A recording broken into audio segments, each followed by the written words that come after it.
जी भाई साहब, मैं वैसे ये किया और समाज का जो भी अपनी भूमिका निभानी थी, चाहे बराबर की जमीन थी, आवाजें अनेकों उठी। इन्होंने कभी उस चीज को हमारे और अपने बीच में आने नहीं दिया।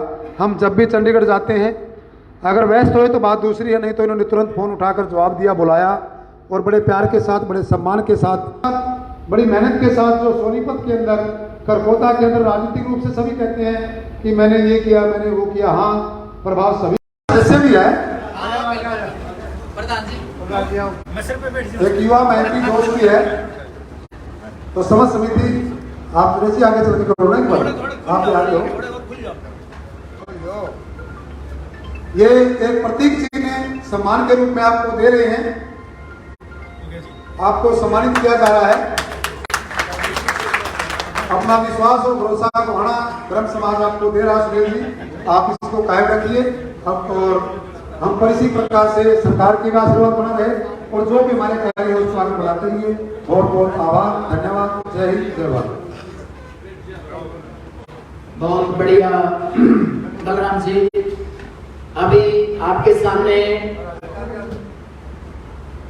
सुनील जी का जो स्वागत है, भगवान परशुराम जी की मेमेंटो भेंट करके सर्व ब्राह्मण कल्याण समिति ने जो स्वागत किया है, इसके लिए आप सब बधाई के पात्र हैं कि भाई साहब का मान सम्मान में आपने ये कदम उठाया।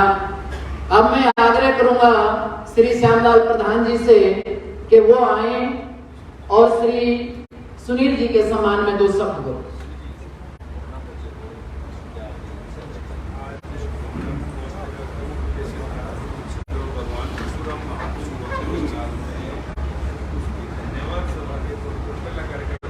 आज की सभा के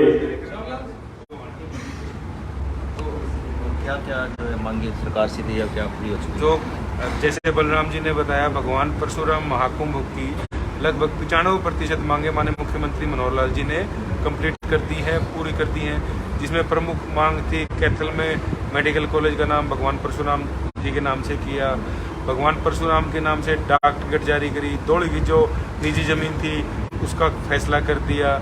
और अभी एक अंतिम जो काम रह रहा है वो है पुजारी पुरोहित बोर्ड था, हमने करनाल में भी बात रखी, 30 सितंबर तक उसका अभी प्रयास करेंगे, 30 सितंबर तक वो घोषणा भी पूरी हो जाए। बड़ौदा उपचुनाव हुआ था, आप आए थे, IMT की घोषणा की गई थी, इसमें क्या चल रहा है अभी तक? अभी उसके बाद सरकार की 3 पॉलिसियां आ गई हैं, लैंड पूलिंग पॉलिसी, ई भूमि पॉलिसी, साथ में लैंड पार्टनरशिप पॉलिसी। जब केवल लैंड एक्विजिशन थी, लेकिन जब से ई भूमि पोर्टल आया है उसमें डिस्ट्रेस सेल बंद कर दी सरकार ने।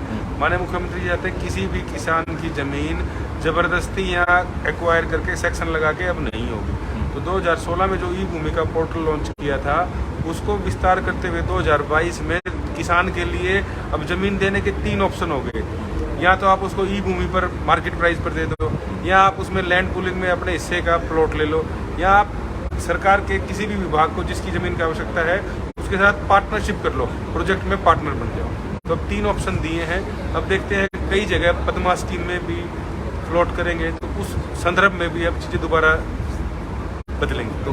तो लगता है कि IMT यहाँ बनेगी? बिल्कुल। अभी अब यहाँ नजदीक IMT खरखोदा है। जब IMT खरखोदा में मारुति के आने के बाद इतनी जबरदस्त डिमांड है, कोई भी चीज डिमांड और सप्लाई के हिसाब से चलती है। अगर उद्योगपतियों की डिमांड होगी तो खरखोदा से आगे को होना ही बचता है जहाँ IMT। तो सर, जैसे दिल्ली में मौलवियों की तनख्वाह बंदी हुई है, क्या अपने पुजारियों की तनख्वाह नहीं होनी चाहिए? उसी के लिए पुजारी पुरोहित बोर्ड का गठन की घोषणा माननीय मुख्यमंत्री जी ने करी थी, जिसका कार्य प्रगति पर है। कोशिश ये करेंगे 30 सितंबर 2023 तक उस बोर्ड का गठन हो जाए, उसमें नियुक्ति हो जाए, उसके स्कोप ऑफ वर्क बन जाए कि जिस उद्देश्य के लिए उसका गठन किया गया था